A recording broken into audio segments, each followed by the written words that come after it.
The reason being that if you look at your own experience, suppose you enjoyed a piece of art for, let's say, 15 minutes, be it a dance or a music performance or any other performing art.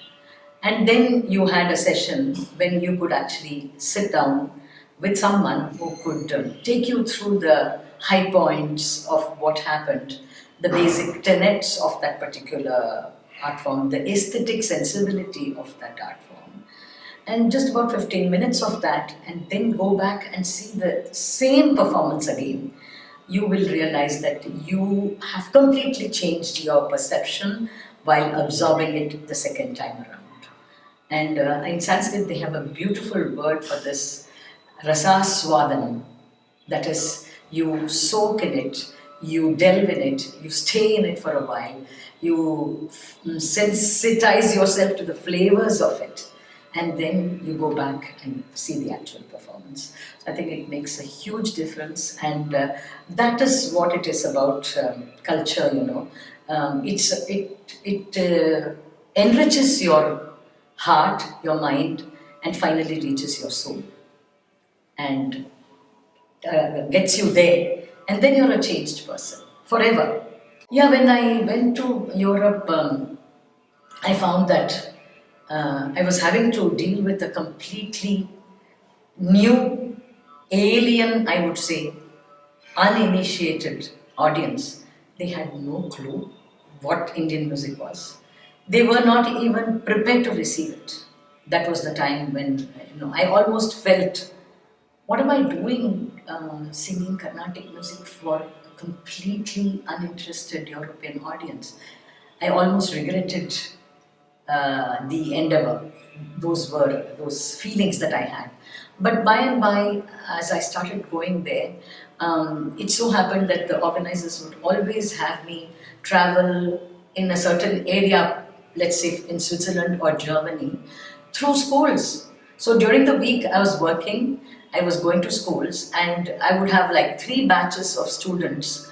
One primary level, that is infants under 5, and then I'd have a group 10 to 12, and then I'd have a group 15 to 18.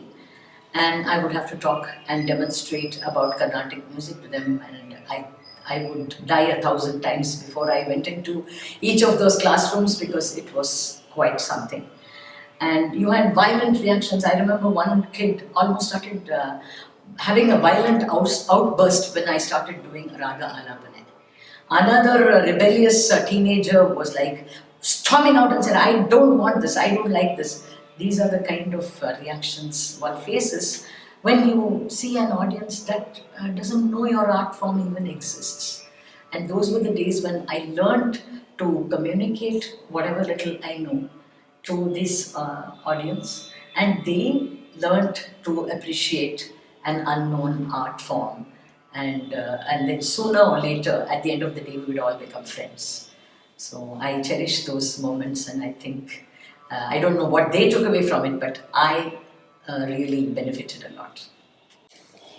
Well, I'm sure I'm going to talk about it in detail when I actually do my presentation at DakshinaChitra. But just to let you know what it is going to be like, I would like to say that there is this, when you're sitting with someone and learning something, it's not just the information that you're absorbing. Along with it, you are reacting to that person's eyes, to the smile, to the countenance, to the body aura, to the vibration of that aura, to the vibration of that sound.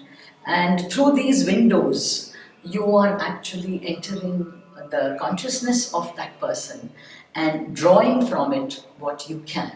So this kind of learning cannot be, I would say, trivialized in any way other than what it should be, which is one-to-one, face-to-face, not FaceTime, but face-to-face with each other. So the teacher not only teaches the art or the subject, but also shapes you, shapes your mind, shapes your life. And so I think I was blessed to have this opportunity, and I cherish my Guru, Srimati T. Vrinda's way of teaching, way of being. And I would love to talk about this to the audience when I come to DakshinaChitra. It's going to be a time from the past, an era forgotten, and I would love to recreate it for you.